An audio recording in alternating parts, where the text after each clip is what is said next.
The extraordinary details of a Bikie's public execution at Perth Motorplex have been revealed for the first time.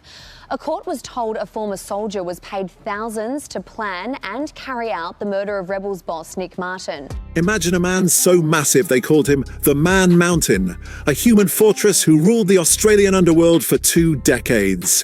Now imagine that entire empire collapsing from a single, silent shot fired from over 300 metres away, right in front of thousands of families. Traffic in Perth came to a grinding halt as a massive formation of 100 Harleys and chrome-heavy hearses rolled through the city. This wasn't just a funeral, it was the final ride for Nick Martin, the slain boss of the Rebels Motorcycle Club. While police snipers tracked the procession from rooftops and helicopters circled like vultures, the world was left with one question. How did the most untouchable man in the country become a target in his final moments? Welcome to the Fame Game. Before we dissect the rise and the brutal cinematic fall of this outlaw kingpin, make sure to hit that subscribe button. We go deep into the stories of the world's most notorious icons, and you won't want to miss what's coming next. Nick Martin was a giant, not just in physical stature, but in pure, raw reputation.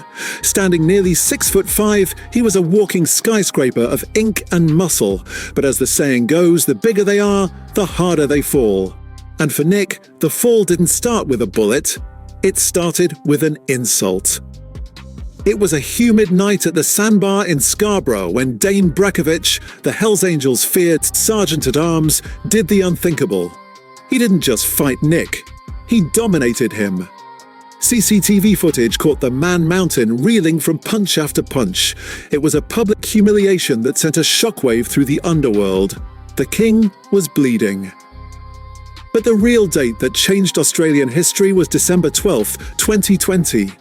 At the Perth Motorplex in Kwinana Beach, the air was thick with the scent of burning rubber and high-octane fuel.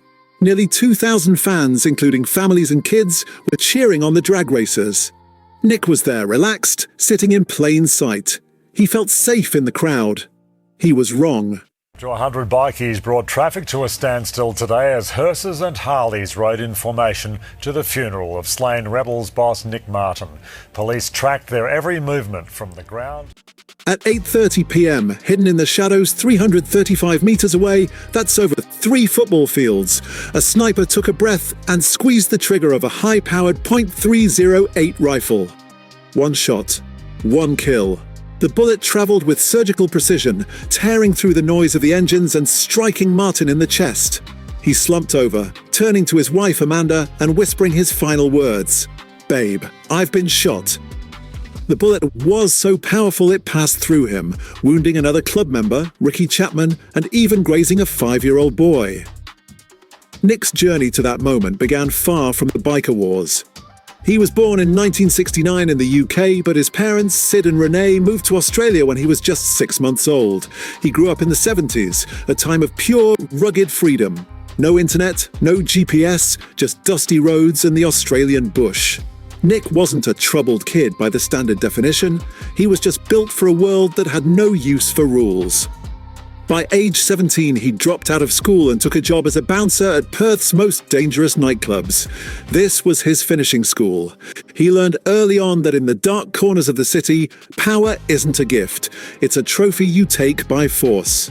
By 18, he was already a marked man by the law, hit with a staggering $22,000 fine for dangerous driving. Most teenagers would have been crushed. Nick was just getting started. In 2005, the Rebels were in turmoil with their top leadership behind bars. Nick saw the gap and charged through it. He wasn't just a thug, he was a brand. He swapped the greasy biker aesthetic for high-end streetwear and gold, turning the Rebels into a modern-day corporate empire. By 2011, he was the WA president, even expanding the club's reach into New Zealand. If you're enjoying this deep dive into the Man Mountain, go ahead and like the video. It helps us keep the lights on here at the Fame Game. But heavy is the head that wears the crown. In 2009, a bloody turf war erupted with the Canadian rock machine MC. Cars were firebombed and the streets of Perth felt like a war zone. Nick even survived a close-range shooting in 2011. His defiance was legendary. After a police raid left his clubhouse trashed, he didn't hide. He went on the offensive, publicly demanding the authorities pay for the damages. By mid-2020, however, the fortress was crumbling from within. Whispers of dodgy finances began to rot his leadership. Allegations surfaced that Nick was dipping into the club's coffers, member dues of $100 a week to fund a lavish lifestyle and home renovations. In a world built on the brotherhood, this was the ultimate betrayal. By the end of the year, he was out as president and facing a mountain of legal charges, from money laundering to extortion. The sniper who ended him wasn't a rival biker. He was a 34-year-old former Special Forces soldier, a literal ghost. He had scouted the Motorplex for weeks, cut holes in the perimeter fence, and even removed a safety ramp to ensure his line of sight was perfect. This was a professional hit, funded by $150,000 in blood money hidden in PVC pipes. The mastermind? David Pye, a former rebel turned rival who wanted Nick erased. The aftermath was a seismic shift in Australian law. The government used the public horror of the execution to pass the Joker's Law, the toughest anti-bikie legislation in the world. Suddenly, club colours, patches, and even tattoos were banned in public. The era of the untouchables was over. Nick Martin lived by a code of violence and loyalty, but in the end, the world he built was the one that consumed him. Before we wrap up, make sure to like the video one more time and tell us in the comments, was Nick Martin a victim of his own ambition or just a man who lived a life that could only end one way? The Man Mountain is gone, but the laws his death inspired are still changing the streets of Australia today. For the Fame Game, thanks for watching. We'll see you in the next chapter.